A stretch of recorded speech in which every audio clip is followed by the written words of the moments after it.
Hello, everybody, and welcome to this evening's presentation, the CPD program. We are very glad to have you join us. I can see that we are 16 or 17 now on the call, and would like to give ourselves an additional 5 minutes so that others who would like to join us will do so. Then we would begin. My name is Dr. Yanka, and I'll be your moderator for today. Kindly stay tuned in. Thank you.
Good evening once again, everybody. We gave ourselves 5 minutes and we are now 47 on the call. We would like to begin our session for today. So we'll begin with a prayer. Father, we are grateful for this evening and for the opportunity to meet like this. We ask that you would help us to have um, wonderful time learning and discussion. And that's our deliberations here will go a long way to impact all the lives of the people we see in our various facilities. Right. In Jesus' name, we pray with thanksgiving. Amen. Okay. So you're welcome once again. Dr. Richard Bright Daniel is the chair of the PSG Volta branch, and I'd like to hand over to him as we proceed. Thank you. Dr. Daniel, please you have the floor. All right, thank you very much, Madam Moderator. I'm excited, happy to see all of us join this call. Once again, good afternoon, good morning, good evening, depending on where you are joining us from and your time. Dear distinguished colleagues, members of PSG, and all of us who have really vested interest in children, particularly those of Ghana. So on behalf of the LOC, I would want to welcome you greatly with a lot of excitement for this very important continuous professional development program. The theme for this year's National Child Road Safety Awareness Month is that children first, we are making roads safer for every journey. This theme is chosen to reflect on our collective roles, particularly as healthcare workers, not just those who treat, not just those who heal, but to encourage us to be advocates, to encourage us to be educators, and to encourage us to be promoters of safety of children everywhere they find themselves.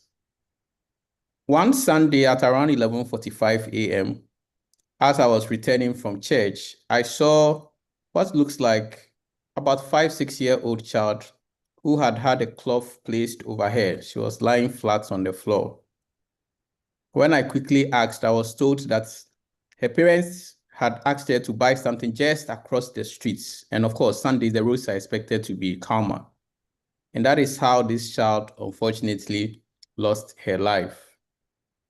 Her story is just like probably some more, which I'm sure a lot of us may even know and share in. The impacts of road crashes are there. Our emergency rooms receive them. Importantly, it's not just about the lives that are always cut short. It's more severe. Once these lives are cut short, some of them, they live with some physical, psychological, and economic challenges. Some of these challenges or the problems they have, some of them are direct cause of the road crashes. Others, they lose their parents, 1, 2. Others lose their siblings, and you cannot just imagine how grave these problems are, especially for children. I know our speakers are very ready, and I know you are ready too. We would have a few housekeeping notes. Let's kindly note that we are to keep our mics off, especially when we are not speaking. We will be sharing evaluation forms at the end of this CPD. Once the CPD points are granted or awarded, that will be shared with us as well. And if you have registered, we would make certificates available to you online with your email. Let's observe a minute's silence for children everywhere. And I'm sure if you are in tune with the news, the students, pupils who are returning from a trip far away in Southern Africa who lost their lives tragically through road traffic crashes.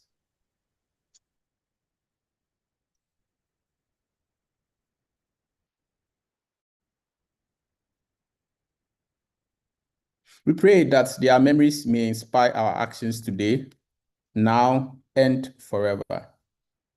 I would now like to hand over to Madam Moderator, And I pray that we have a very fruitful deliberation and let's learn together.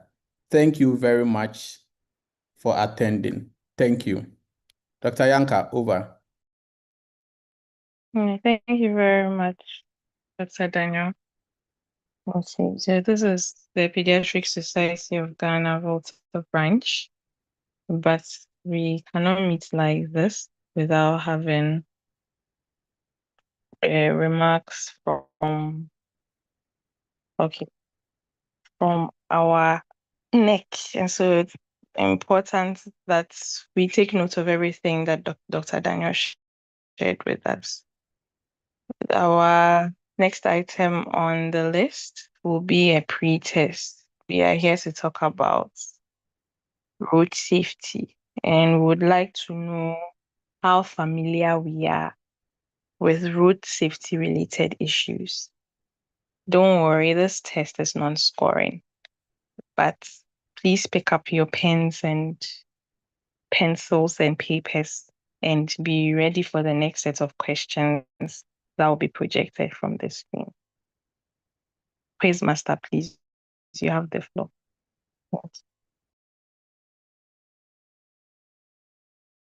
All right. We just finished the World Cup, and I'm surprised you are saying a test is non-scoring. Or else everything is World Cup, isn't it? All right. What we are going to do, we are going to share some test questions. Oh, okay. Oh, we have a link up here. Very good. Dr. Yanka, should we go with the link? Right. Yes, we can. All right. So kindly look into the chat box. A link has been dropped there. Like the moderator said, we are not going to share your scores with anyone. Yes, I agree with her. This is non-scoring. So we'd give ourselves some few minutes. This is just supposed to test how much we know, and also at the end to see whether we have indeed learned something. So it is 4:13. We should give ourselves about 3 minutes so that by 4:16 we should have answered the question. Let me see if I can answer the questions myself.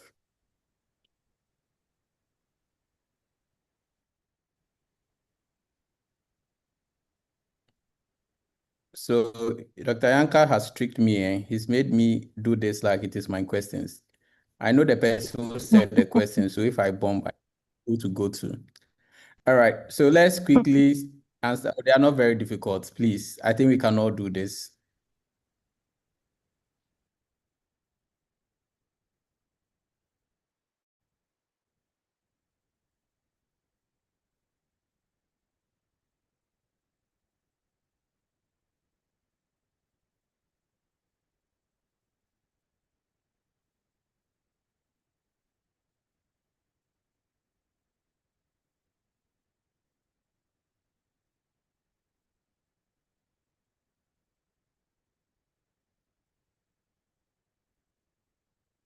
If you are done, you can put a thumbs up, then we know you are done. Maybe it would encourage others to also try their hands.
So we have about 90 seconds more. Someone is sending me a text backdoor that he wants hydration break. Please, this is friendly match.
Okay, all right. So Dr. Yanka, I think we would end here and we can proceed with the other parts of the program. Thank you.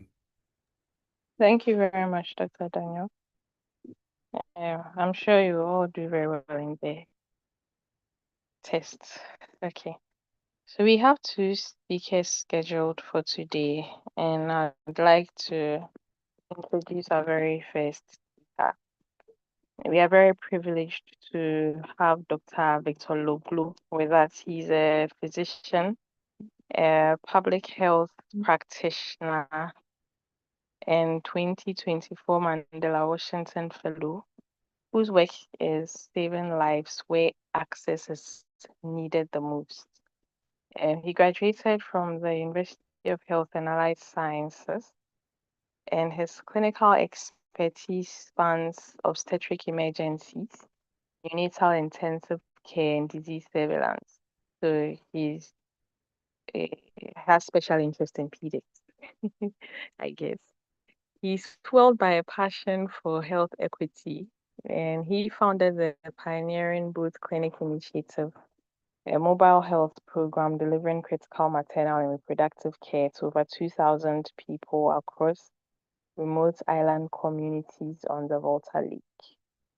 He's a published researcher in the Malaria Journal and recipient of the National People's Doctor Recognition. He seamlessly bridges high-level scientific research with compassionate frontline medical delivery.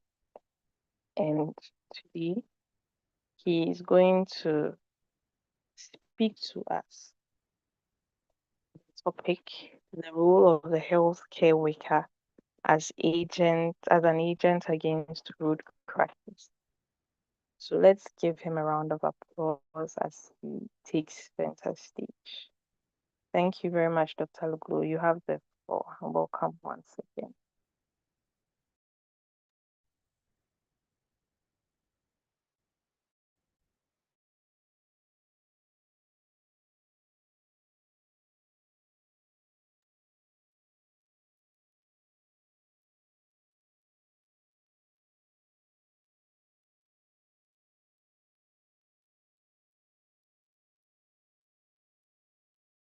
Dr. Luglu, please, you are muted.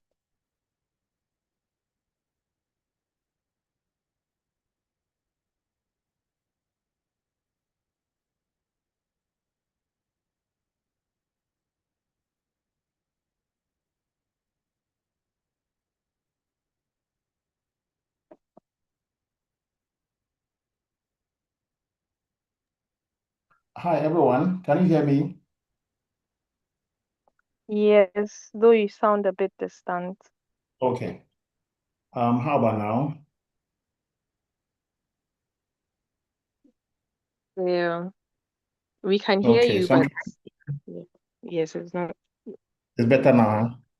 Okay, so I'm trying to share my screen. Can you see my screen now? okay.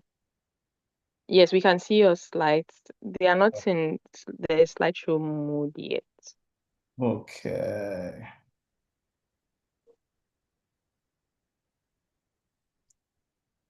Is it in slideshow mode already?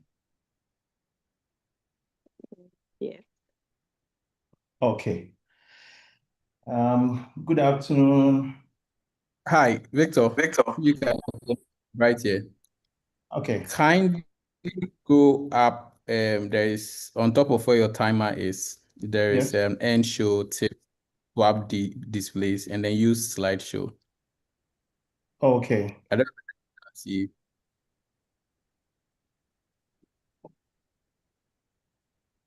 Up. Yep. Yeah. So you can see your clock. Yes. Yeah. So above that, there is an end show tips, swap display, use slideshow. Okay. Yes. No, so use slideshow here. Dr. Yanka, can you confirm if this is better? Yes, please. It's in slideshow All mode right. now. Okay. Super. All right. Thank you. Thank you, Dr. Daniel. And good afternoon, everyone. Good morning, good evening, depending on where you are joining the meeting from. A special thanks to the Pediatric Society of Ghana Voter Division for once again inviting me and giving me this opportunity to share in this critical topic. Last year, I had the privilege of being invited to talk on the public health perspective of road traffic crashes among children. Last year, we appreciated the fact that road crashes among children is not just an issue of law enforcement. However, it goes deeper than that. And I'm glad that this year we are talking about something even more critical, the role that healthcare workers play as agents against road crashes. Now, to start with, I would like to share a story of a new story that just, occurred about a week ago. I think Dr. Daniel shared it earlier. This is a sad story of about 24 students who woke up about a week ago to go for an educational trip. Something that was supposed to be fun, something that was supposed to be a privilege for every child to enjoy. Unfortunately, they couldn't make it back home. And it was reported that it was as a result of a mechanical failure while they were returning from the trip. Their car lost control and then it crashed. And to the parents on the platform right now, imagine being called after you had said goodbye to your child. You were expecting to hear great news, pictures, laughter, memories that your children made, and then to receive a call that would change your life forever. These children we see on the screen now are not just numbers. These are dream lost, a future that may never be realized, a family hope that is lost. And that is very sad. See, oftentimes as healthcare workers, we see these children in the clinic after the crash has occurred. But what if our greatest contribution as healthcare workers is to even prevent the children from becoming our client at the first place? And that is why we are here today, to look at what we as healthcare workers can do to prevent, respond, and to reduce the toll of road crashes on our children. No child deserves to go out and not return. No parent deserves to see their children. In fact, I saw a video of a parent who lost 3 children in this Uganda students accident. 3 children, 3, and that's sad. So today we will be covering 5 areas. Number 1, we will look at the data. What does the data say? We'll look at the burden globally in Africa and also in Ghana. We'll also look at why children, okay, what about children makes them vulnerable to, road traffic accidents. And for that matter, we have to spend this afternoon listening to this presentation. And then the third one, we'll be looking at the prevention framework, a framework that is designed by public health, okay, a framework for preventing road traffic accidents in general.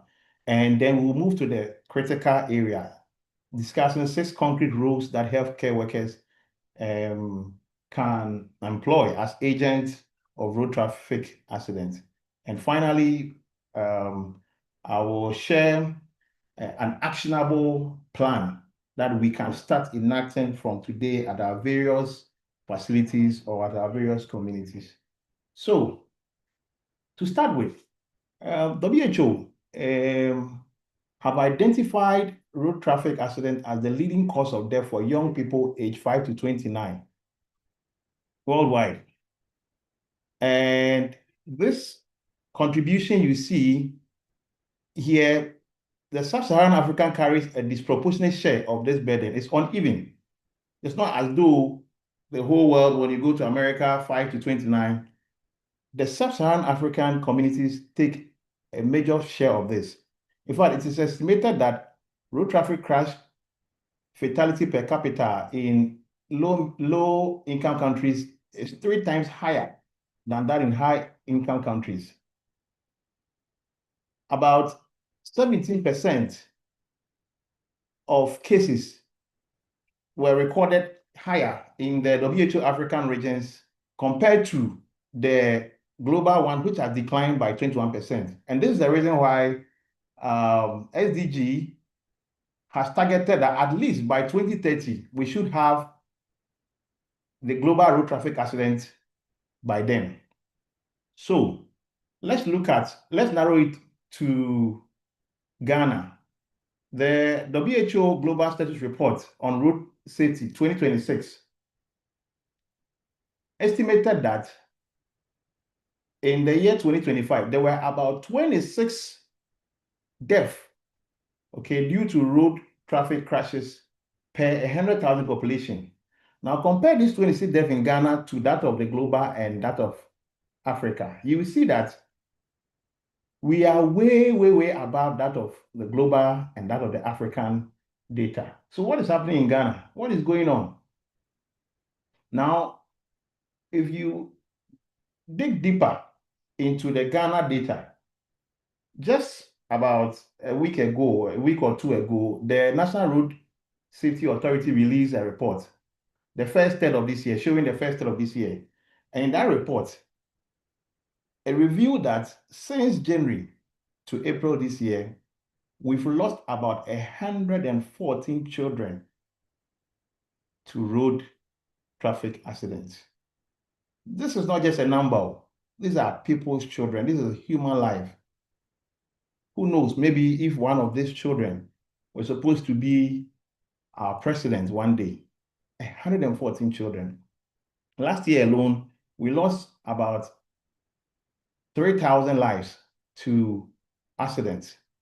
And so I was trying to do a calculation.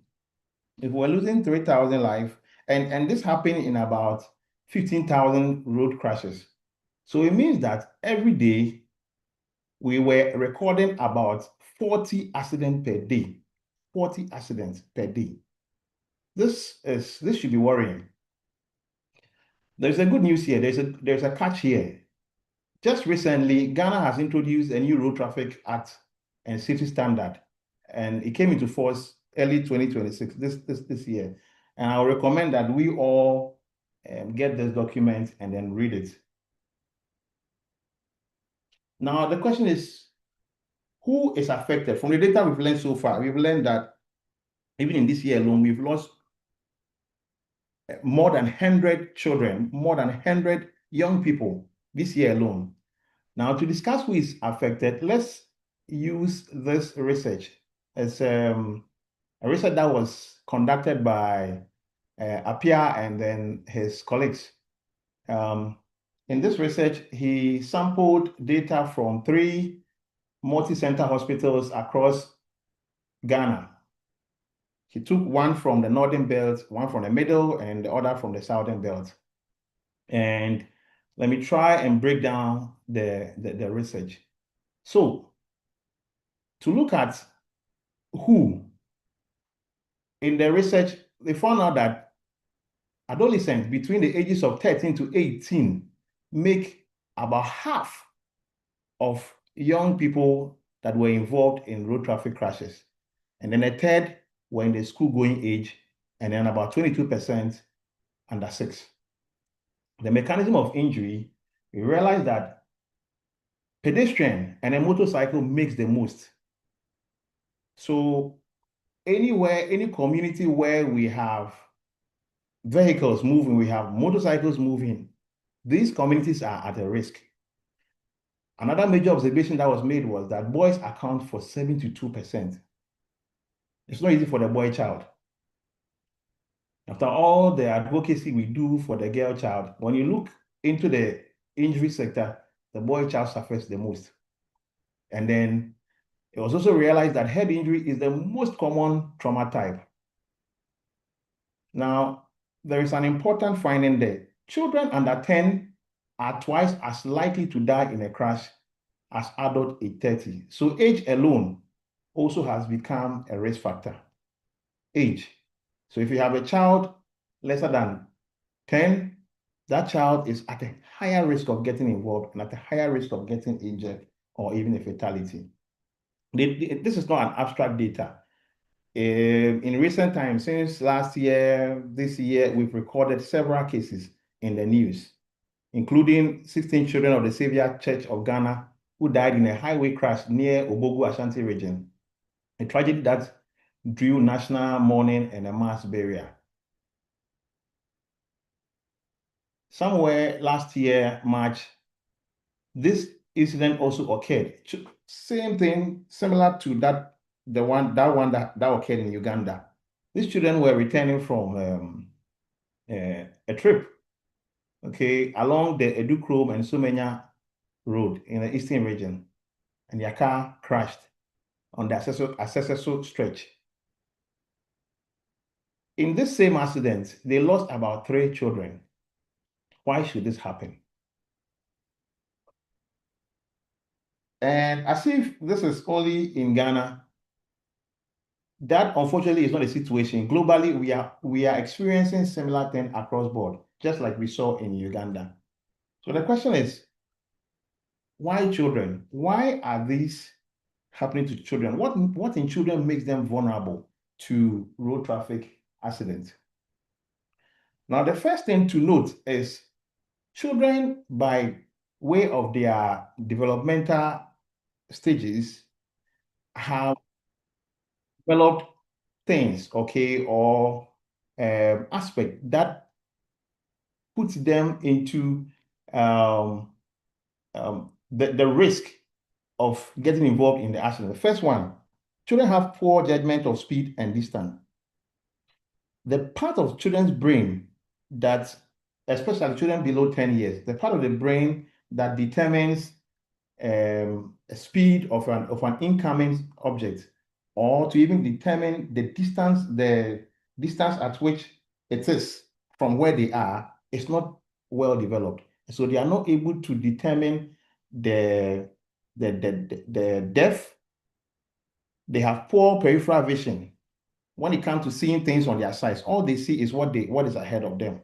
And so there's a higher chance of them missing something that is coming away from their vision. Children have difficulty identifying the direction of sound as well. When something, they can hear that there's a sound, but to tell which direction it's coming from, their developmental sensory system is not matured enough to be able to sense the direction that is coming from.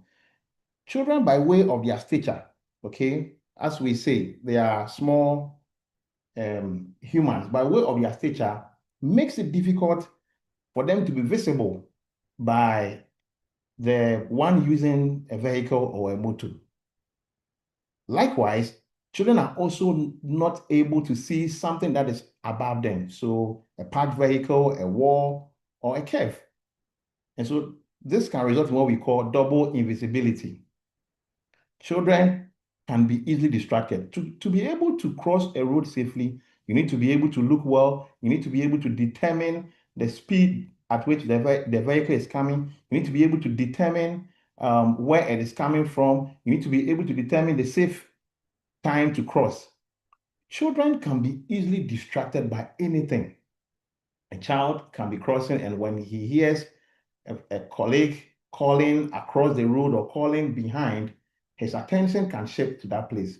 A child can be chasing after a dog, an animal, a friend, and may not care about whatever is happening around the place. A child have a limited risk perception. Children generally think that the driver will see me. This driver will stop anyway. Children think that I don't care whatever the driver thinks. I have to have my word. Another thing is that the physical stature of a child. Children, for instance, have a smaller head. When you compare the head of a child to the rest of the body, the head is bigger when you compare that of an adult, where our head is smaller compared to the rest of the body. And so the center of gravity in a child is way lower, closer to the ground already. So should there be an impact, the injury to the head and the injury to the torso is at a higher level compared to that of an adult. Finally, children have a higher exposure. Children are one of the highest group in our community that walk to school, walk along unsafe road, or use pavement in areas in our community. Every day, a child will have to go to school, and that increases the risk of a child getting involved in an accident. And so the question is not why did the child get involved? The question is rather, why were those who had the ability to be able to determine speed, distance, focus, these people, I'm talking about the adults, why were we not able to stand in and guide the child?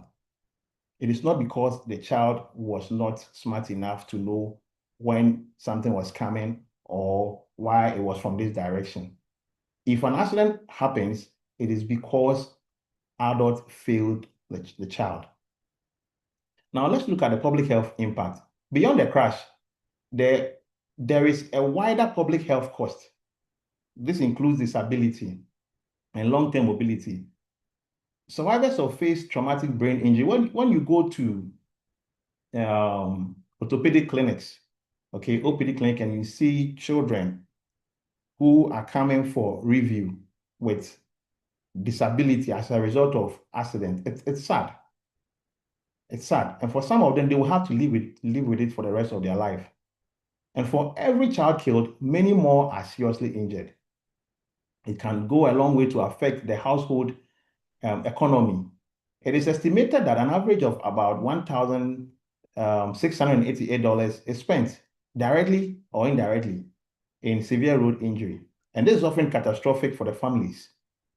There is also a psychological burden, which is borne both by the child and the caregivers. They will have to live with it for the rest of their life. Sometimes they wish they could reverse time. Sometimes they wish they could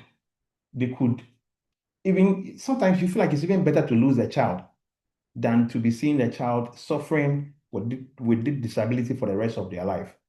And also in our health system, it also affects our health system. The same child will have to compete for the limited trauma, surgical, and rehabilitation capacity in our already stretched facilities. Now that we don't even have enough, bed. So to deal with this challenge, we are going to employ the public health model for road safety. There is this model that has been adapted since the 1920s, 1930s by WHO, and that is called the 3 E's of public road safety. So these 3 E's involves engineering, enforcement, education. But I will argue to add 2 E's to it, okay, which is the emergency care and then the expertise. So the first E, the engineering, explains that to ensure a safe road for a community, children, mothers, everyone, we need to ensure that there are safer roads, safer pavement, speed bumps, lightning, signages, okay, signages, informing that at a certain distance, you will be approaching a school environment, you'll be approaching a church, you'll be approaching a place where children are likely to come across you.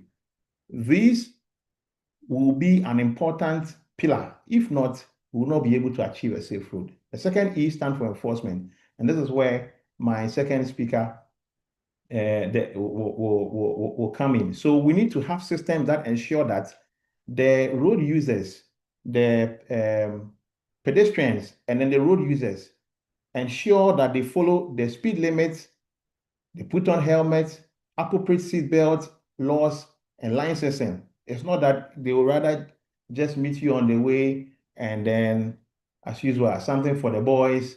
No. They ensure that anybody who is on the road is fit. The person is qualified. The person knows what they are doing. If there is something they are not following, then we have to make sure that they face the law. The other thing has got to do with education. That's the third E, education. We ensure that various schools and communities are well educated on road safety. We don't spare the children even from it. At least the children, we need to imbibe the road safety in them. When you see a traffic light, there is something you should do. Red means that, yellow means that, this one means that. This is what you do. And we extend the same thing to the caregivers and extend it to the various stakeholders in the community. If we are all in tune with a similar message, this helps to ensure that we keep our roads safe. And now to the remaining 2 that I have added, this includes emergency care and an expertise. Now, the emergency care, we have to ensure that there is a system that provides a rapid and competent trauma response to children who get involved in road crashes. And the final one, which is the part I will be talking about, or which is our main topic for today, has got to do with expertise, the human resources, providing them with the knowledge, providing them with the skills so that they can stand in as counselors, perfect responders, and advocate for safe roads in our communities, and at the long run, save our children. So now let's go to the business of the day. Healthcare workers' role as road traffic agents. Healthcare workers are not just bystanders. We are not just the people who wait at the facility for the children who are involved in accidents to be brought to us. No. Before a child is brought to you at the facility, that child had already met you in the community. We meet the children before even the crash. And so this gives us the 6th distinct point that we are going to talk about. The first thing that we can do, the first role that healthcare workers we can do as agents of road safety is that we should be the first responders and emergency care. Anywhere you find yourself as a healthcare worker and you find yourself in the midst of an accident, and I'm not saying this just for our colleague pediatrician, but also for even the paramedics. Nowadays, for every accident, whether fire, flood, the first people we call in Ghana are firefighters.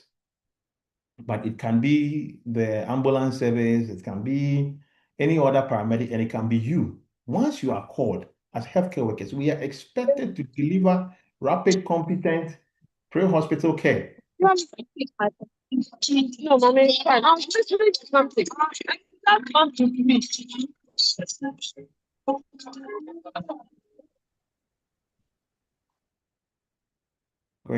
So we are expected to deliver a rapid, competent hospital care, and this includes ensuring our primary survey is on point. Remember, as compared to an adult that has about an hour, the golden hour in a child is way shorter than that of an adult. Children can decompensate rapidly compared to that of an adult. So we will have to respond rapidly, check the airway, bleeding control, and then a safe extrication from the crash scene to the hospital. And this is another section that is very important. I think I saw something like this in the pre-test. Okay, we need to familiarize ourselves with the pediatric specific trauma protocols and apply them. We need to coordinate timely, appropriate transport to a facility capable of definitive pediatric trauma care. For some years now, the Volta Regional Hospital have been employing the network of practice, the NOP, and it helps with referral across board from nearby facilities and also from communities. And I think this is something that is commendable, something that we can all use. Whenever there is an accident somewhere, there should be a number, there should be a point of call that we can quickly call and let them know we have a child, we have this, we have that, so that there can be preparation before the team comes. And this will go a long way to improve the outcome of the care. We should also support community first aid training so that bystanders can act correctly in the critical first minute. Sometimes when it happens, the people around may not even be healthcare workers. It may be someone else. And this is why from today, if there is somebody listening here, you can even make this your project. You can make this your project by going from community to community, especially in your locality, educating the young people on the immediate first aid things they can do should they, come across an accident. In Ghana, we keep saying this, that the way we handle victims of an accident can be so poor that sometimes it makes the case worse. So why don't we start to do something about it? Why don't we make this our target as a facility so that we educate people in this? Because tomorrow you may never know who will be involved. It could be you or your child. So as healthcare workers, we can make this our target to train community. In most of the communities, they have what we call health volunteers. We can start with them so that they can also train the others. The second role that healthcare workers can play is the definitive clinical and trauma management. So this is after they move from the crash scene to the facility. When they get to the facility, as healthcare workers, we need to have the facilities to provide a rapid response to these children, a response that is tailored, is specific to a child, and not to see them as like a smaller adult, and then because we've said it earlier, how children can compensate really faster than that of an adult. So we need to have correct rapid imaging, trauma surgery, ICU, pediatric appropriate pain control.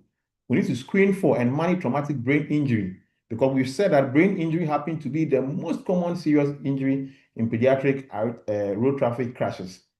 We need to initiate early rehabilitation planning to reduce long-term disability and to support return to school and play.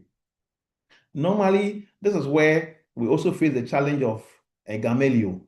You do everything, but when it comes to the continuation of care, the rehabilitation training, that's where they say we don't have money, and they may go and give to someone who is unskilled, untrained in properly rehabilitating these children, and it can go a long way to affect them. And so this is another area that some people or some of us can also take it as a project, okay, to children in this situation. We need to also recognize and address the psychological trauma that comes with road crashes. So we need to involve our clinical psychologists in the care. Sometimes we are too focused on the biological or the clinical bit, the fractures and the site infection and all the stuff that comes with it, that we forget about the psychological trauma that the children and then their caretakers go through. So we need to also involve clinical psychologists in our care. The third role is prevention, counseling in every encounter. We meet children in many ways, aside they coming in a crash state. Children, the first point that we see children is after delivery, right in the maternity, right in the labor ward, right in the theater. We see a child. Second, when they come for their child welfare immunization visit, we can use this child welfare and immunization and outpatient visit as an opportunity for road safety anticipatory guidance. In fact, I say that road traffic accidents among children can be considered as one of the childhood killer diseases. We've seen the numbers, we've seen how it is. So we need to divert, or we need to put in the same energy that we are putting into vaccination into road safety guidance.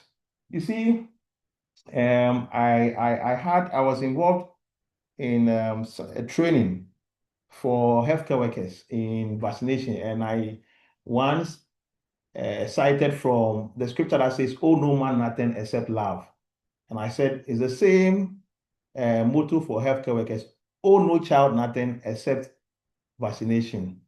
And today I'm going to say on top of vaccination, "Oh, no child nothing except road safety guidance." Anytime you meet a child, it's an opportunity. Anytime you meet a child with a guidance, the mother or the child, please take the opportunity to counsel them. Counsel the caregivers on age-appropriate car seats, their seatbelt use. Counsel them on how unsafe our road is, and so they would have to be careful when they are using the pavement areas. In the engineering aspect, where we were talking about the 3 E's, we are supposed to have clearly demarcated pavement areas for pedestrians, but it's clearly not the case in most instances. And so this is where you will have to educate the caregivers on how to handle their children along the way. You need to promote helmet use for children who ride as motorcycle passengers, because we said head injury is a leading cause of death among children in accident. We need to tailor our advice to the child's developmental stage, since risk and required supervision change with age. You should note that a 2-minute conversation at the clinic can prevent a lifetime of disability. Number 4, we need to also invest in data, surveillance, and research. I think I shared this last year. We need to have registries at our hospitals, at our various facilities, that can keep record of the incidents of accidents, the locations, the people that were involved. This can help us to identify the hotspots, okay, the age and the mechanism by which the injuries or the death took place. This can go a long way to help direct our interventions. Whenever we want to educate the communities, we will know the age groups to focus on. We will know the type of road users, whether we need to focus more on the motor users or the vehicle users, or this. The only way we can do this is by taking data. There is a colleague from the Volta Regional Hospital. She was then a house officer under the supervision of one of our senior colleagues here, I think Dr. Saba. She came out with a research analyzing the readiness, emergency readiness at the various hospitals in Volta region. And I encourage us all to start something like this. You don't need it for just anything. You can use it at the local level to inform decision with the community leaders, the stakeholders. There's a saying that without data, every other thing is an opinion. Without data, we can't change anything. If you want to see a change, then please start taking the data at your level. This can translate clinical findings into evidence. Last but not the least, advocacy and policy influence. We need to use our clinical credibility to advocate for enforcement of speed limits. I tell you what, there's a common saying that next to God, as a doctor. If you cannot listen to your doctor, then you would not also listen to God. That is actually how the society see doctors. We have that credibility, and we need to capitalize on this credibility to advocate for safety, road safety for our children. We need to advocate for enforcement of speed limit, helmet, seatbelt laws around schools and health facilities. And we can do so by using this new Road Traffic Act and safety standards. We need to allow ourselves, we need to accept any opportunity to sit on multi-sectorial road safety committees alongside police, engineers, and educators. We need to accept gladly, because you are the only hope of these children. Without you, the people at the policy level are only seeing the numbers. We need to help fix the story the public reads. See, there is a theory by Levin, Levine. It's a theory of the face. Levin says that without a human face, every other thing is just a number. Face, when you see a human face, you are able to tell that this person is a living thing, has emotions. He deserves to be cared for. He deserves to be protected. So he shared this theory from a lesson he learned during the days of the Nazi camp. And it was said that normally when they are about to kill the people, anytime they look in the face of an individual, it kind of touches them and it pushes them away from doing that. So to do so, they have to look away and do it. What am I trying to say here? I'm trying to say that nobody carries the burden the most than you, the healthcare worker, who have been seeing these cases at the facility. You will be able to tell the story well. You will be able to push the agenda well. And so let us join the advocacy. We are the number one voice for the kids. Let's join the advocacy and push for safety on our roads. Finally, we need to ensure community and school health education. Healthcare workers, we need to partner with schools, as in occupational and community health outreach models, to teach practical road crossing and pedestrian skills. We need to train the teachers, train drivers, train caregivers to reinforce safety messages. We need to use community health outreach platforms, okay? Debes, church, mosque, radio, to reach parents directly. We need to serve as model, mentors, and mentors for other health workers as well, especially in the rural and even the urban communities with high pedestrian and motorcycle exposure. So what can we do moving forward? As healthcare workers, we need to add road safety counseling to under 5 and school health visits. We need to log every road traffic crashes case fully for surveillance. We need to join or start a facility road safety focal team. So please, this is for us as healthcare workers. If you forget anything from this presentation, leave here going to start these things. For the caregivers and parents, we need to use age-appropriate restraint and helmet for every trip. Never feel comfortable being on a motorcycle without a child having a helmet on. We need to ensure this. We need to supervise young children near roads at all times. Even if it's not your child, please make it your duty to help that child to cross. We need to model a safe road behavior, because children imitate what they see. At the school levels, we need to establish safe pedestrian crossing points and patrols. We need to integrate road safety into school health curriculum. We need to report hazardous road spots to district assemblies. And at the policy level, we need to enforce the Road Traffic Act. We need to invest in our engineering fixes near schools and clinics. If you identify any area where there are no signage towards a school or a facility where children come from, please report it. That is your way of contributing to child road safety. And we need to fund road safety data systems. So finally, if you did not even hear anything from my presentation, maybe I was talking too fast. Let me say this slowly. We need to ensure that we counsel caregivers at every encounter that we meet them. We need to record every case accurately We need to advocate with our local data. This is because every child deserves to complete their journey to school, to play, to home safely. Thank you. Thank you very much, Dr. Aloglu, for this insightful presentation. You have opened our eyes to the specific of our contribution towards this fight. And you see the applause on the page. We are grateful. Please let's note down all questions and contributions we have towards this discussion.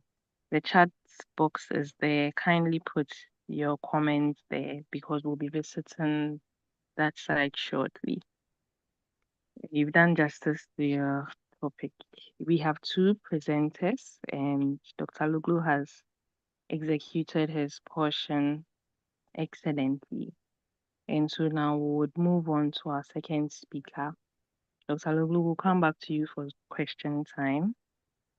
And our second speaker for today is Superintendent of Police Emilia Esiedria Jeche. She's an extraordinary law enforcement leader and frontline champion of public safety. She has an impressive educational portfolio, including a Master of Philosophy in Social Administration, specialized training from the Kofi Annan International Peacekeeping Training Center, and certifications from Kenya and China.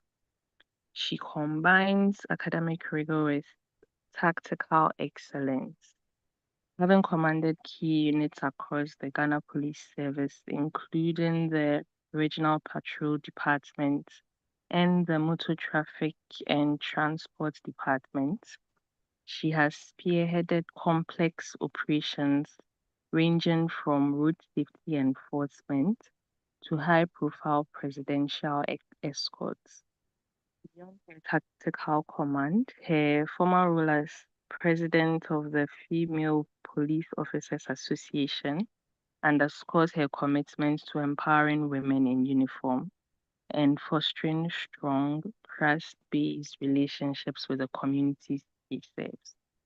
So we have another wonderful speaker, and she is going to talk about from the crash scene to the clinic, childhood safety for every journey. Let's put our hands together for her virtually as she takes the platform. Ma'am, please, you have the floor. Thank you very much for the opportunity. Question is on the topic, as already said, from the scene to clinic for every journey. According to World Health Organization, for every 4 minutes, a child dies because of road traffic accidents. The question that we might ask ourselves is, why this should be a worry to you and I? 2025 statistics with regard to accidents in Ghana disclosed that 60% of deaths on our roads below 35 years, 3%, that is 328 deaths, were children below 18 years of age. These figures include lockdowns and motorcycle involvements. This has to do with vehicles and motorcycles. This represented lives have been cut short, feature of people who are, and then families may be in grief in one way or the other, and then also OS one within a twinkle of an eye. The question we then have to ask ourselves again is, who is a child? The Ghana Children's Act 1998 60 states that a child is any 18 years.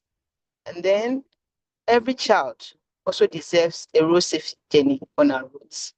The police and health workers have a duty to ensure that these children who are within the populace, forming a greater percentage of our population, are protected from road traffic accidents.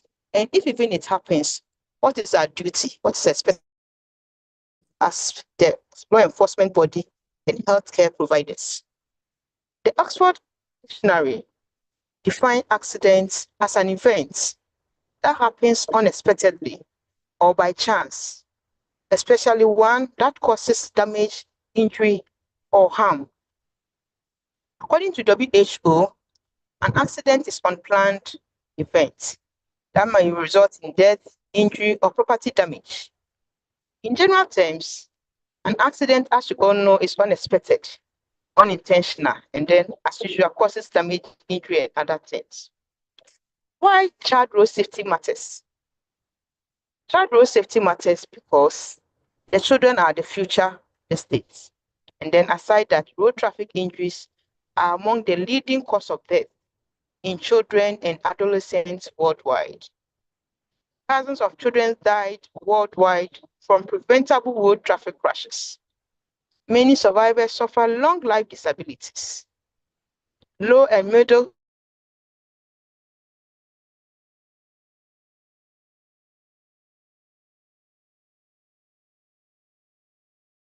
income countries bear the greatest burden: school commuters or pillion riders on motorbikes.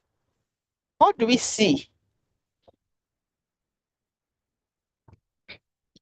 Why children's road safety matters?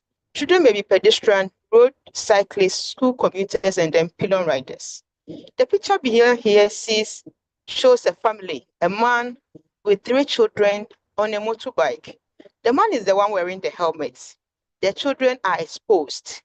And then from our first presenter, the head of children are bigger than the body, meaning that it affects their balancing. So here in the first place, the man has even exposed the children to hazardous conditions on the road. And then even with the number of people on the motor here, balancing becomes an issue. So in the first place, though he's sending the kids to school, but the kids are at risk than the man himself. And they're even exposed. The man himself is protected by wearing a protective crash helmet, but the kids are not. So here, though he's sending kids to school, but he's putting them in danger as well. Next slide. Statistics from the 2025 annual accident report from the Eastern South, that is the police region, indicates that 61 children were killed as a result of road traffic accidents out of 381 fatalities.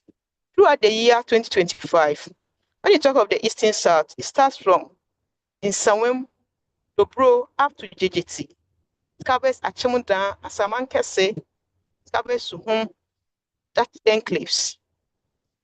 61 children died out of 281 deaths for the whole year.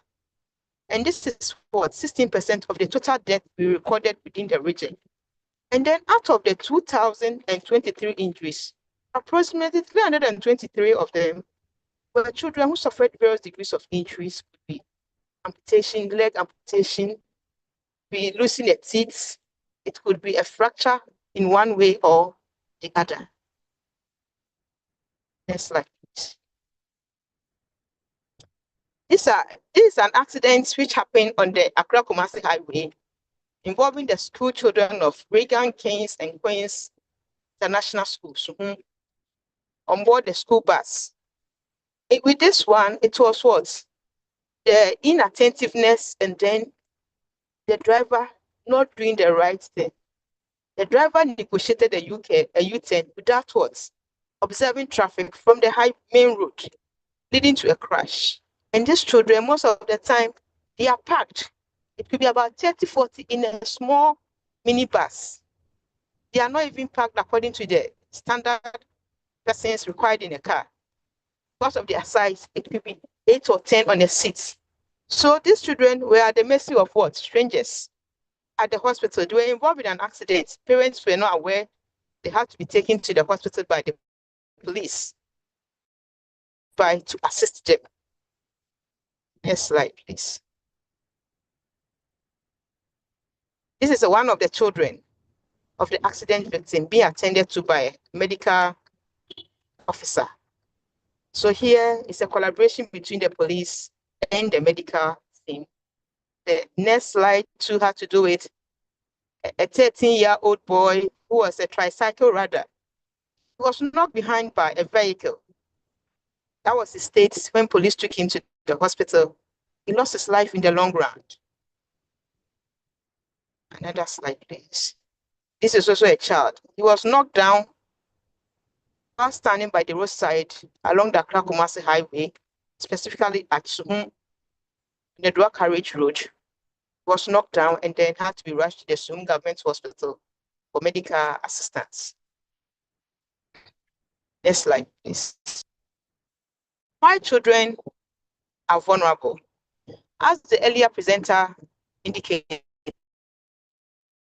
children vulnerable to road traffic. And one has to do with what? Their height and age. They are shorter and less visible to what? Vehicles. Aside that, they cannot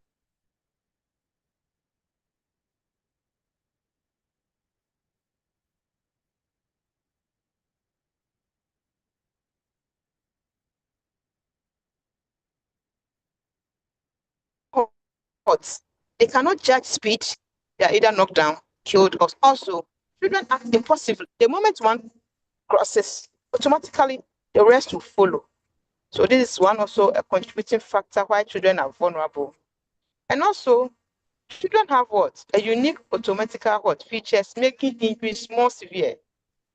When a child and an adult gets involved in an accident, possibility of the child dying is greater compared to the adults dying. So all these are contributing factor why children are vulnerable when road crash happens on our highways. This next slide.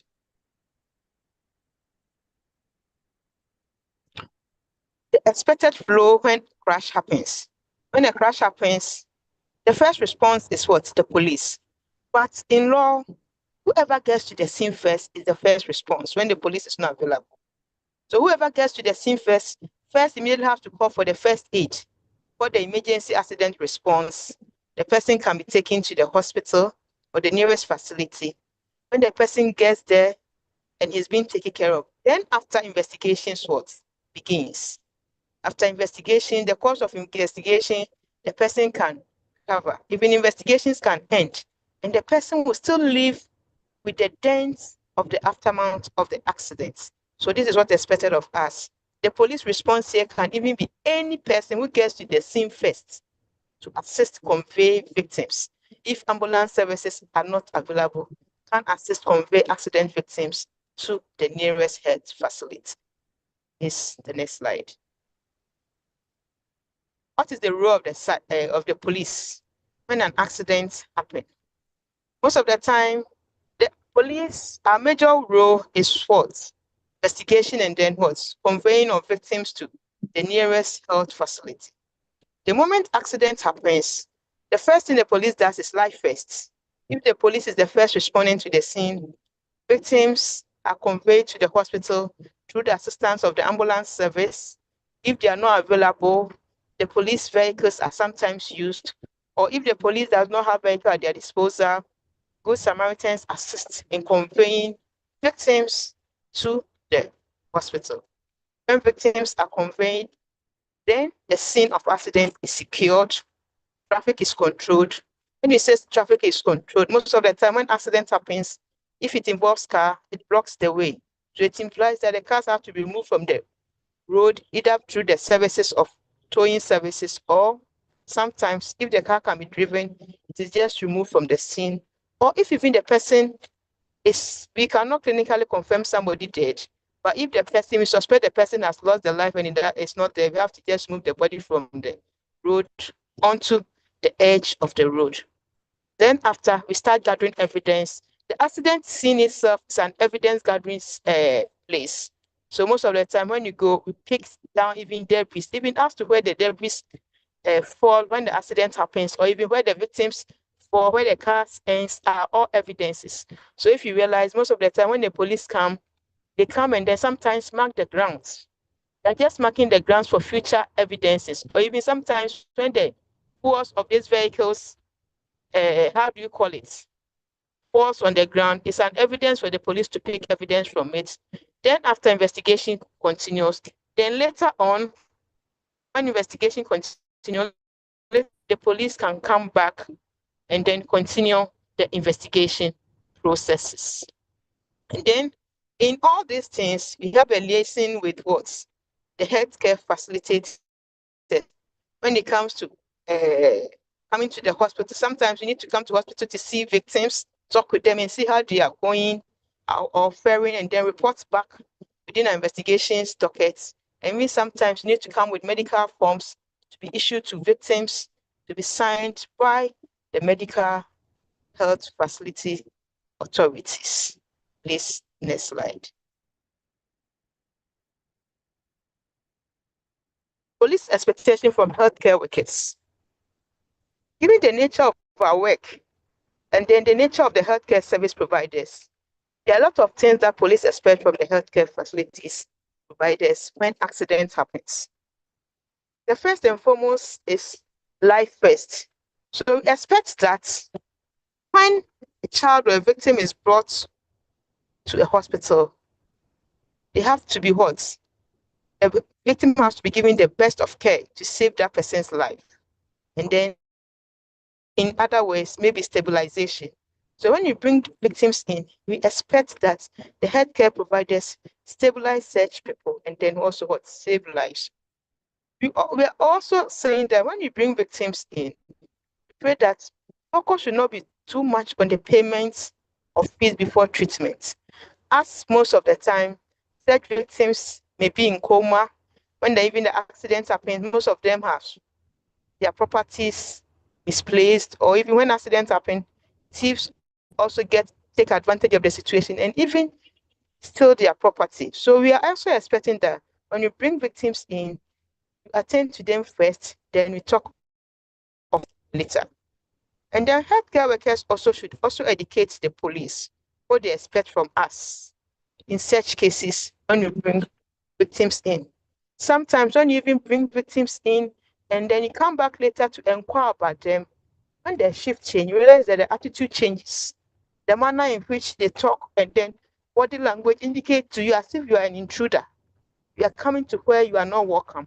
So we also expect them to tell what they expect of us so that we also do the right thing for a cordial relationship to exist in ensuring that lives are safe when accidents happens. There are instances where crash victims are brought in without the knowledge of the police.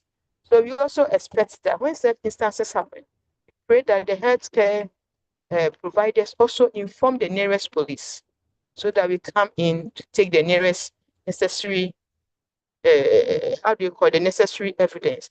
One thing is that in Ghana, every accident that happens, we take statistics of that accident. We take statistics of that accident. So if the accident is not reported, that statistics cannot be taken. We take accidents on a weekly basis. We take statistics on a weekly basis, daily basis, and on occasions. We compare statistics to ensure that it's accident on the increase or it is not. So we expect them to notify the police when crash happens. Is the next slide. Documentation. One other thing that we also expect from the healthcare facilities provider is that we expect them to also keep accurate record on the medical record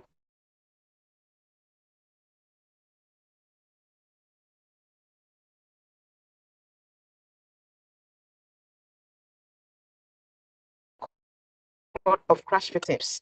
And this should include sometimes, and then normally after accidents, most people want to make what? Accident claims or insurance claims. And then realize that sometimes date and time becomes like a bar for people not be able to receive such claims. So when the date and time are accurately recorded, it helps because the insurance companies are also looking for ways and means not to pay these insurance claims.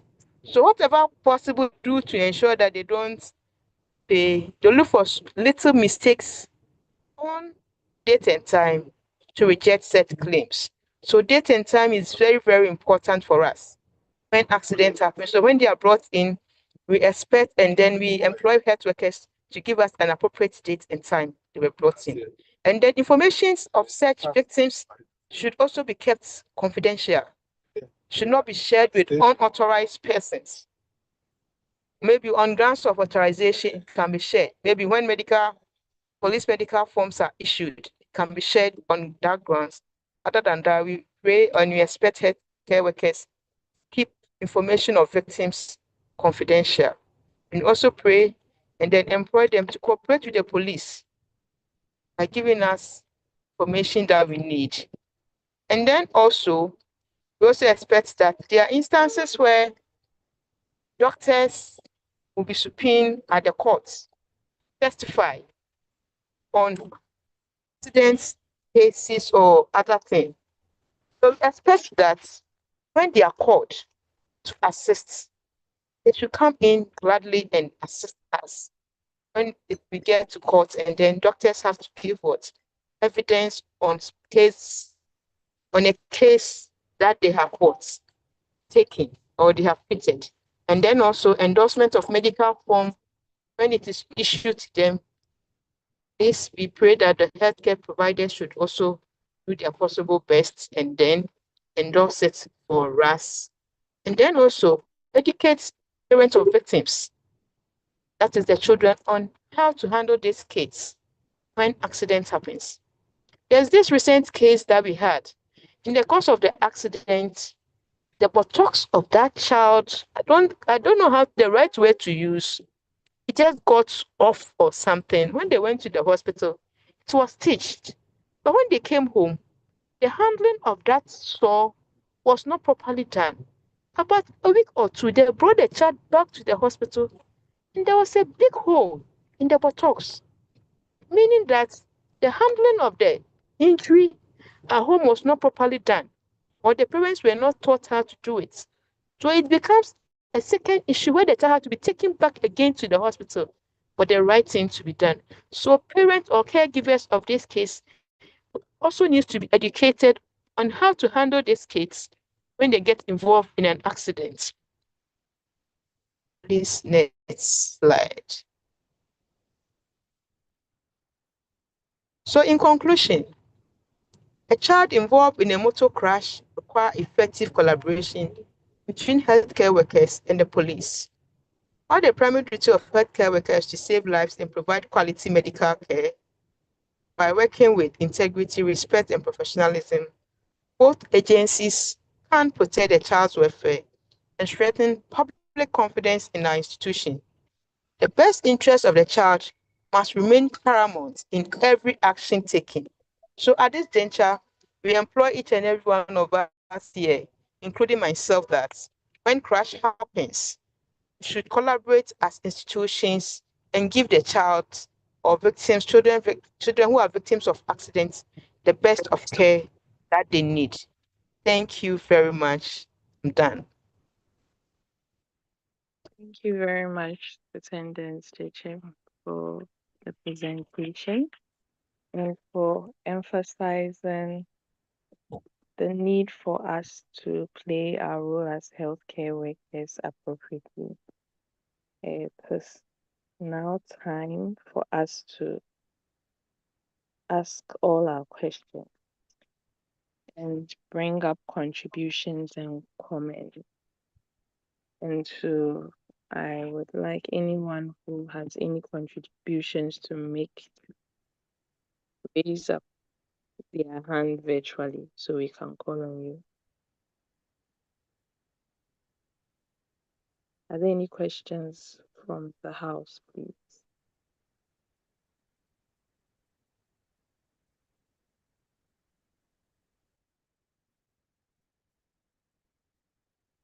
Do you have any questions from the house, please? Yes, please. I want to ask a question.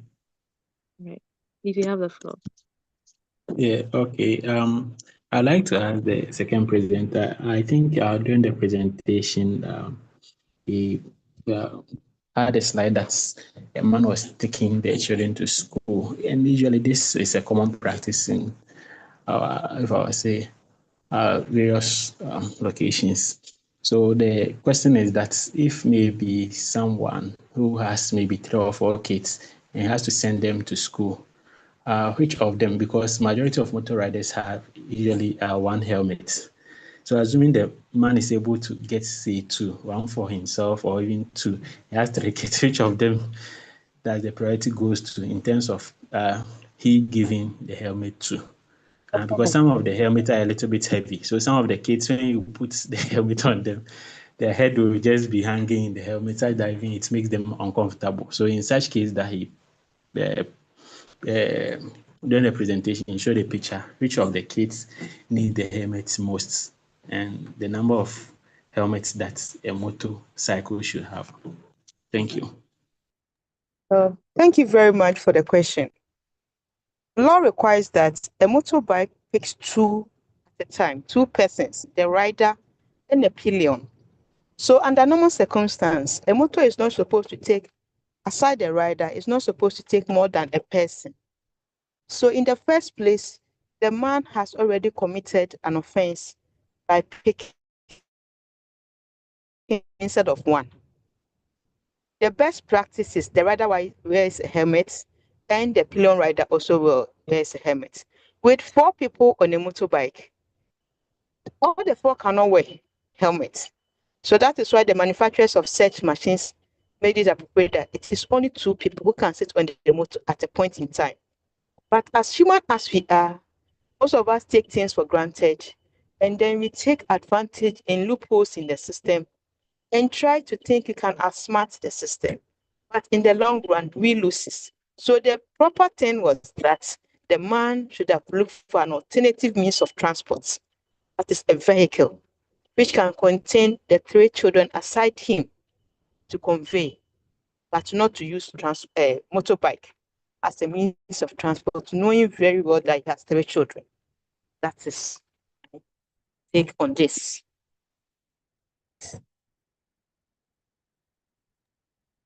Thank you Hello? very much. Okay. Thank you very much. Thank you. Is anyone else? You have the floor. Introduce yourself to the house and then you can proceed with your question. Madam Rita, you have the floor. Hello, thank you very much for the presentation.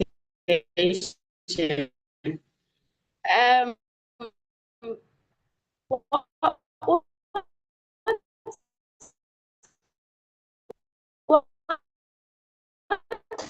are the Madam Rita, punishments?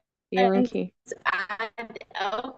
Okay, let me ask your line is you breaking. this way.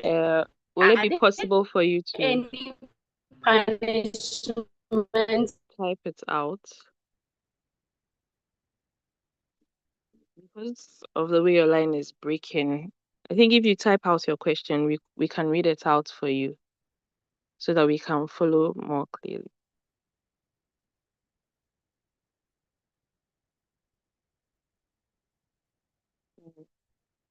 So we'll be waiting for your question in the chat box. Thank you. Madam Evelyn Aqua says she would like to know which position is the best for children, in front of the rider or behind the rider. Please, is this with respect to motorcycles? This is a very dicey question. It depends on the age of the child. A child who is, let's say, 12 and above, and can control himself or herself and balance him or herself when he's behind the rider, I think the back is a good position for him.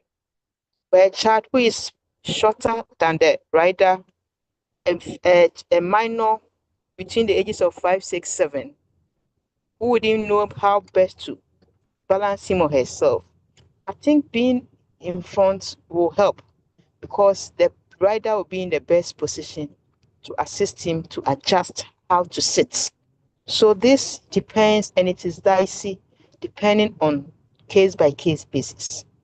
it is not fixed. It depends on the case by case basis, because you cannot put a 2 or 3-year-old child behind an adult. The child will fall when you are riding.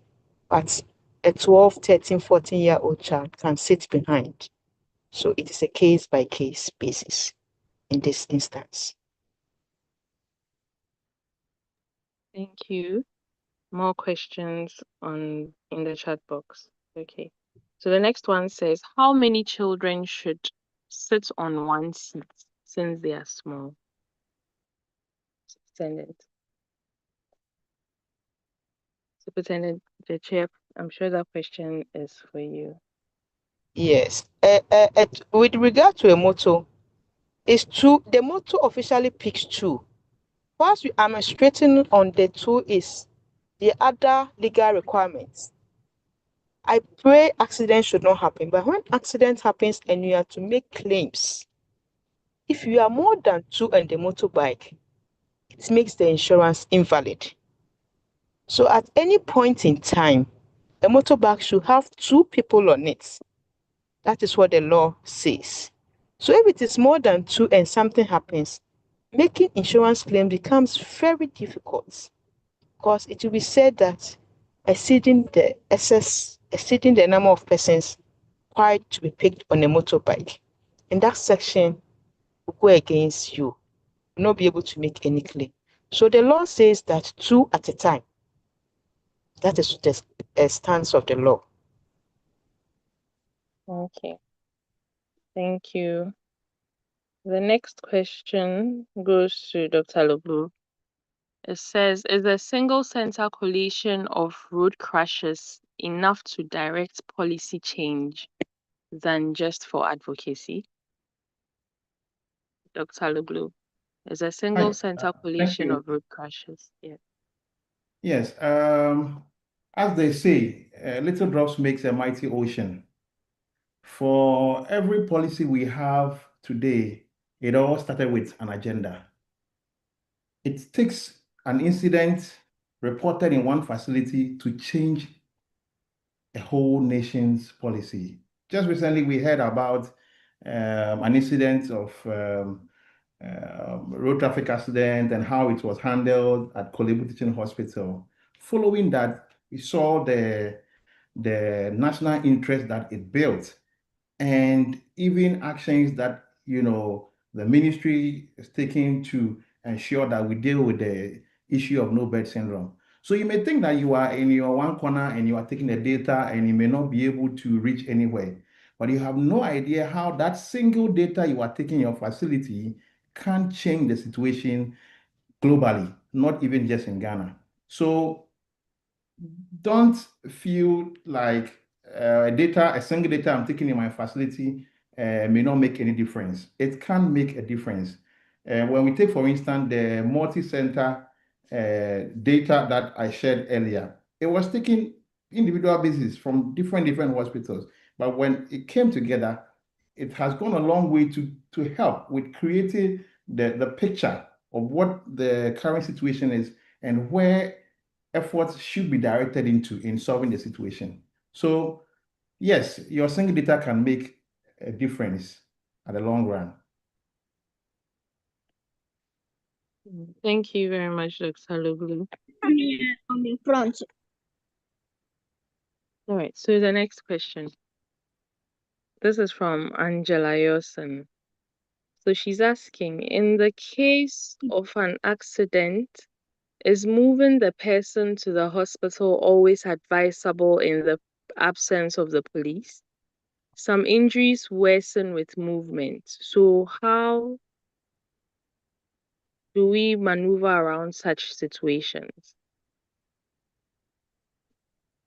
Superintendent Njeche. All right. The principles in police when it comes to accident or road crashes, life first, safe living first. So whoever gets to the accident scene in the absence of police, the law mandates you to what? Call the ambulance service. You call the ambulance service, they convey the person to the hospital. You need not wait for the police to come before the person is conveyed to the hospital. what the police does, police are not healthcare providers. But when the police comes and there's no other alternative, the ambulance service had been reached but cannot be accessed, then they look for the available means of transport and convey the person to the hospital. As indicated, there could be an injury, even we can worsen the injury whilst conveying them. That is true because we are not expert health workers.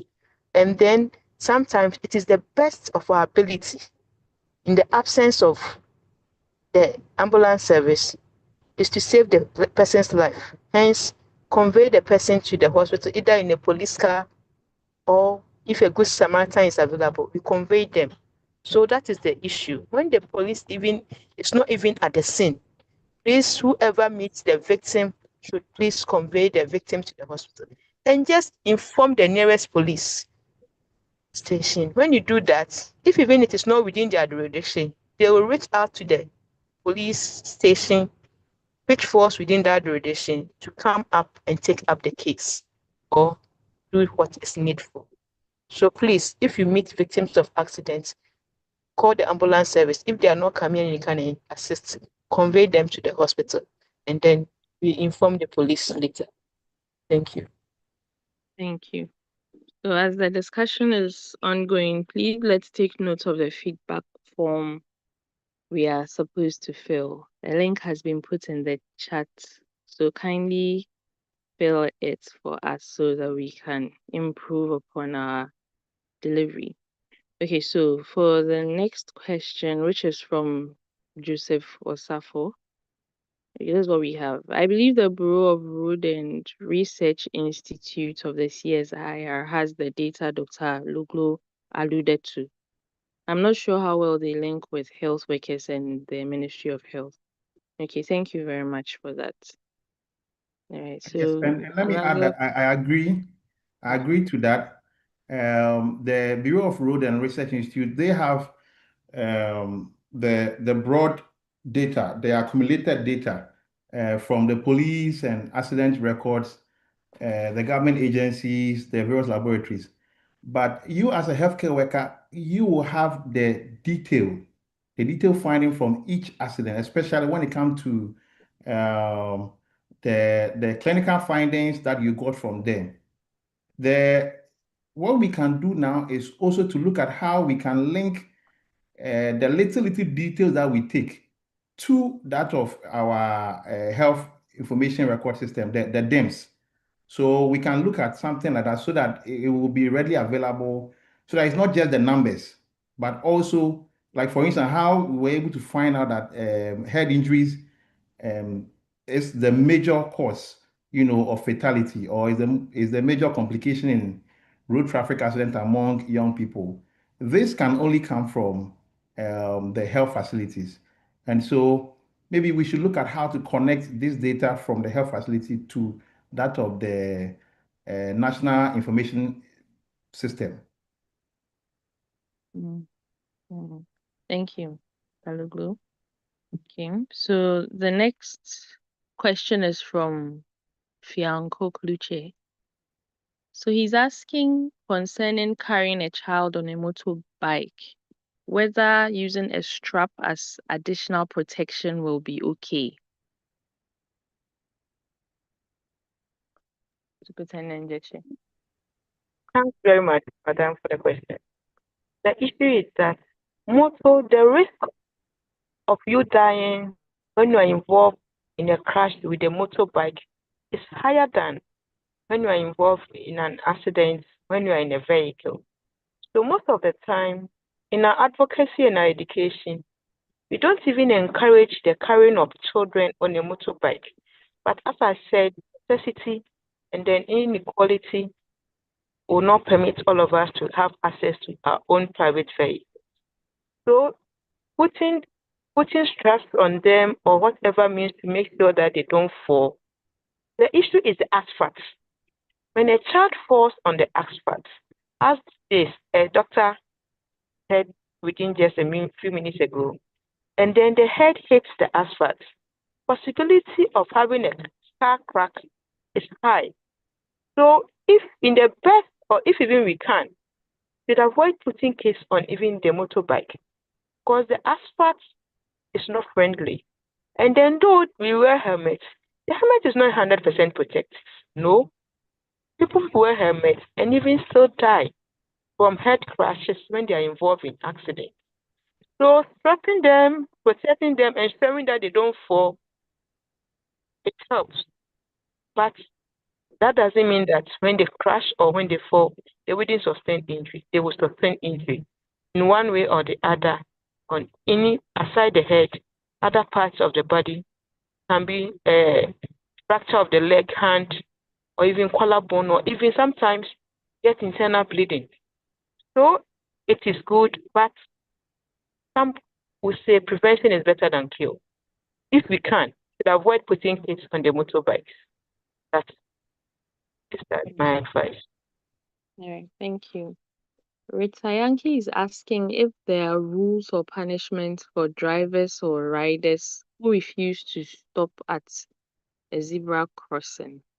And Dr. Daniel gave a comment. He says we should advocate for this. That anytime we record a number of zebra crossing crashes, there should be a consequence following that. Is any rules or punishments for drivers or riders who refuse to stop at a zebra crossing? With the law, it is discretionary. There are punishments when you knock a pedestrian in the zebra crossing. But as to stopping for children, the zebra crossing, it's at the discretion of the driver. That when you meet a zebra crossing, you stop for the children to cross. But there is no specific punishment that if you refuse to stop, you should be punished.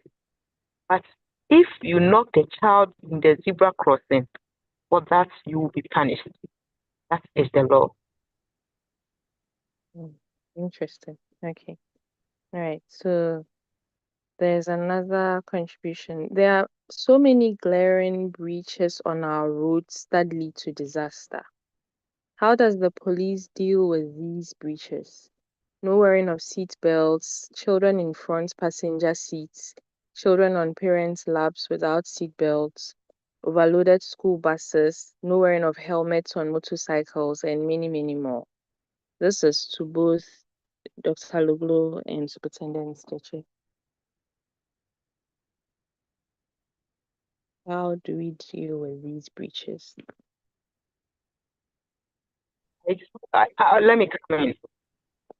All what you have stated, they are all offenses which have what punishments attached to it. The law says that a child below the age of 7 should not sit in the front seat, to be at the back. Failure to put on the seat belt is an offense. It comes with a punishment. Overloading goes with a punishment. Any offense that is a road traffic offense has its punishment attached to it. But the issue of enforcement is the problem. If you look at the population and then the police ratio, and then the MTTD that enforces that section, even our ratio, it is proportional. And then sometimes too, most of these offenses, we call it misdemeanors. They are the smallest of all offenses. So most of the time, a parent who, without any malice, thought it twice that his or her child should sit in the front seat, without any bad thinking, on moral grounds, though the law is not on grounds of morality, we find it very difficult to take such a parent and prosecute. Most of the time, what we do is that we advise and we insist the children sit at the back seat when we sit such children. With the issue of overloading, as I indicated, most of the time is the school who have, how do you say, who mostly commit such offenses. They pack the children and then the parents see it and they keep quiet. The school bus comes to your house, pick your child, the car is overloaded, you keep quiet. When an accident happens, the police is blamed. The police cannot be at every corner, but parents, we are there. You could see that the car carries 18 passengers, while the children in the car are over 50. And when you go to PTA meetings, you don't talk about it. You don't challenge the school to stop that practice. And we pay for the services too. The picking of the children is not free, we pay. So if you are paying, why are they not doing the right thing for us? So it is a duty not just on the police, it's on parents and guardians who sees the wrong thing and just keep quiet. How would you feel as a parent? Your children going to school and all that you hear is the police have arrested them, put them at their car is not being allowed to go. You say the police are wicked. In that is how any logical Ghanaian or parent would say. So parents have a duty to ensure that they insist the right thing is done. You pay for those services. So the school buses to do the right thing. The life of the child is just one. When it's lost, it cannot be replaced.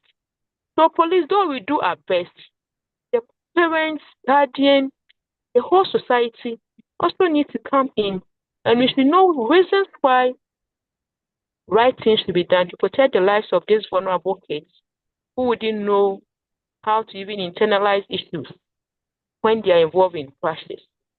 So it is an issue, not just for the police, but for the whole community as a whole, that we should intend to do the right thing and ensure that if it is 20, 20, if it is 15, 15, but if it is 30, it's 30.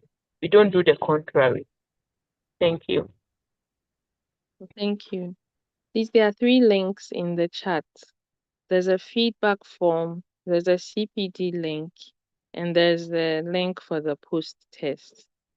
We will be rounding up shortly, so I'd have to quickly go through the rest of the contributions. Joseph Kujo is thankful for the presentation, and he's asking if there can be a nationwide enforcement by the police to ensure that motor riders obey the traffic light rules, because they often do not do so and usually drive through the red lights, leading to road fatalities. Okay. Then in cases where, this is from Abigail Danso, in cases where an unidentified accident victim is brought to a health facility by the police and the patient is unable to pay for the cost of treatment, who is responsible for bearing the cost of care? In some situations, the police may bring the patient to the facility and provide an initial report, but after the first day, the financial burden of continued care entirely falls on the health facility, while the patient is often left without adequate support. Is there a formal structure or policy in place to address this situation to ensure continuity of care? Superintendent Njeche. Yes, I know that we have this social welfare having that duty. We know that there are supposed to be social services that have to be provided. And as I said, the issue is life first, saving of life. So if even the person maybe is in coma, cannot provide for such services, maybe in collaboration with the police, you can contact the social welfare. And it is their duty to ensure that such a person is taken care of. If such a person is taken to a facility like the police hospital, that is a different issue. But the general government hospitals, we have to collaborate with the social welfare. I handled a case in Kibi. The man, I think he had he was mentally not stable. He walked all the way from Asesewa and then came to Kibi. It's very far. He was involved in an accident. We took him to the hospital. There was no family. I think he was in the hospital for about a week. No family. And then also, I think he had a speech issue or dementia. So he couldn't also tell us or give us information to even trace the family. So what we did is that we contacted the social welfare. So the social welfare had to take up the bills, and then also through their efforts, they're able to tell us where he came from.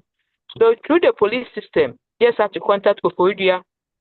They had to contact the town he mentioned, the police station there, and then the policeman has to go to the assemblyman, give the description of the person, and then the family were contacted, and they had to come and pick the person. Even before they came, the social welfare had settled the bill, and then they had to take the victim. Though it would take quite a while or a time, but that is the process. We inform social welfare, and then we are good to go. And then sometimes too, if it becomes so necessary, I know sometimes if the police have money in their coffers, they contact national. If they are willing, then they pay. But I know it's the duty of the social welfare to pay for such bills when circumstances come. Okay. And the very last question. Can we report police who ignore road users who are having various offenses related to road safety if we want to prevent accidents? Can we report such police if we want to prevent accidents?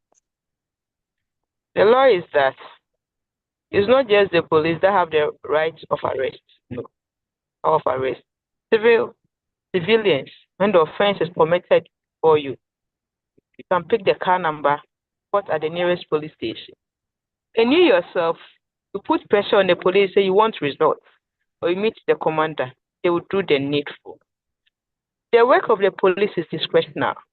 When you talk of discretion, it means the law has given the policeman that power to say that this is an offense that had been committed.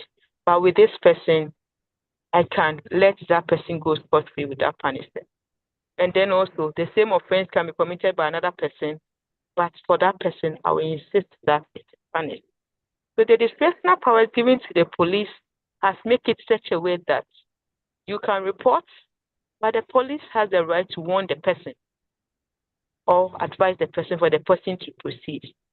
Prosecution is not the only form of punishment, Sometimes the person will need to even be given a warning letter and sign a bond of good behavior to desist from it. But the problem we have in this nation is the record keeping. Realize that we are not digitalized. So if even the person commits this offense, a jurisdiction, and moves to a different jurisdiction and commits the same offense, they are not able to link up to realize that no, this is the behavior of such a person. Hence the person needs to, picked up and prosecuted. So, well, if a policeman commits an offense is committed in the presence of the police, and then he fails to take action, he can report to the higher superior authority or the higher authority that the person is under. And if they deem it fit and necessary, they'll take the appropriate action. But most of the time, the police has this power of discretion to determine whether or not to arrest. That is why sometimes traffic infraction will be committed, but the police will just ignore. The same time, another will be committed, but they will decide to arrest. That is the stance, my dear. Thank you very much. Thank you all for making this discussion very interesting. I'll hand over to Mr. Chair, Dr. Daniel, so that we hear his closing remarks. I was hoping we would have some closing words from our speakers.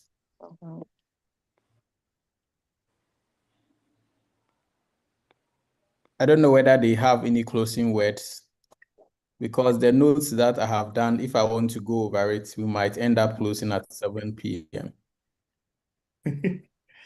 Okay, so I would just like to add that we are all stewards of safer roads for our children,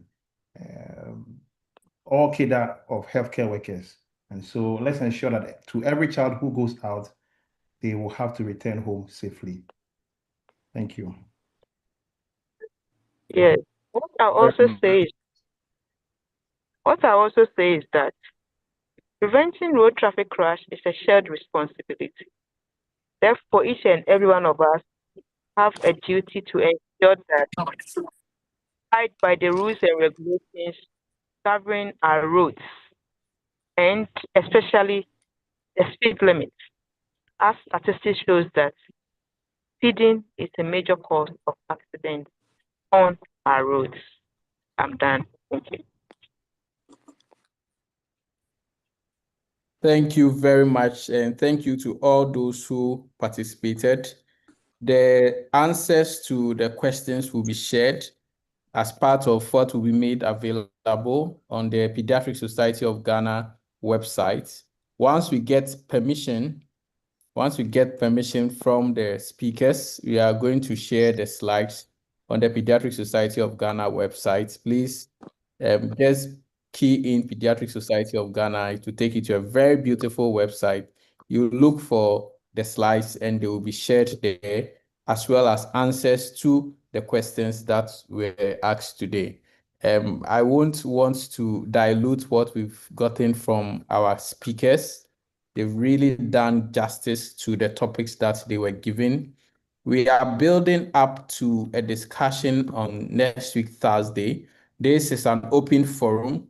We are hoping to get the National Road Safety Authority and then to get an institution called LADA that has championed a new amendment that I think Dr. Loglo mentioned. And it talks about probably things bordering on arrest. If you have a child less than 12 years who is not particularly well restrained, even in your own car. So watch out for this public forum. Know the law, because as I was told, if you fall short of the law, you will not be excused because you didn't know the law. So make time, try and join us. God willing, next week, Thursday, same time. We'll still be using the Zoom platform. When you see the link, please share it widely so that we can get others to hear and know, so that we all don't fall short. But ultimately, is to make sure that every child on every journey feels safe. Every child on every journey comes back home alive. So on that note, Madam Moderator, I think you've done very well. Well done to you.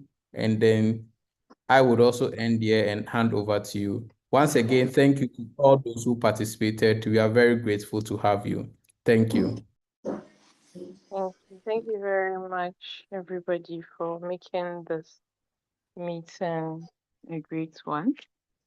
We would encourage all of us to return next week for part 2 of our deliberations.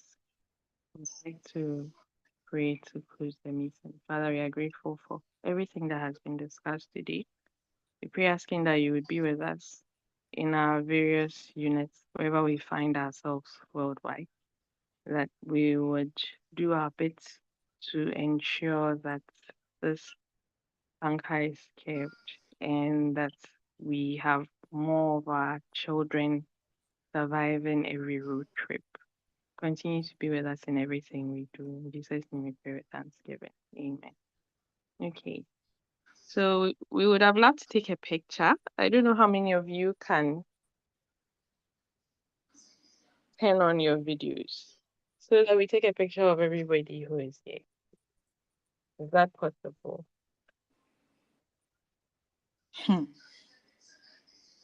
I can see Dr. Loglo is on. Oh, one of our speakers. Dr. Yonka, I see you too. Those who are able. It looks like a lot of us are not able. Yeah, but I think we can do those that we have. All right.